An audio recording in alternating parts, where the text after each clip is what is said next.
Welcome to the CFD Weekly overview of the global financial markets. The euro strengthened last week against the dollar as the US Congress turned its attention to a new fiscal stimulus program in the pipeline. Christine Lagarde, president of the ECB, said she was closely monitoring the evolution of longer-term nominal bond yields, signaling the ECB is ready to lower returns on debt if necessary. The British pound reached its highest level in 3 years.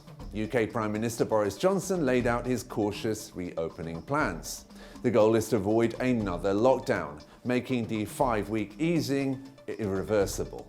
The Japanese yen strengthened on the receding dollar as US President Joe Biden announced that his administration will push soon for a new infrastructure spending program.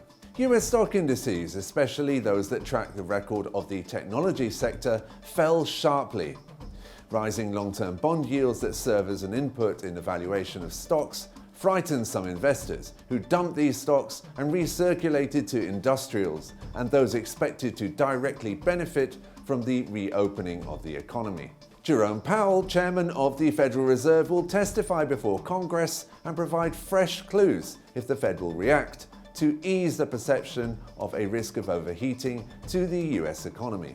Gold prices remained under pressure but bounced back on Monday due to the heightened fears of inflation as rising commodity prices and overvalued stock markets underpinned gold prices.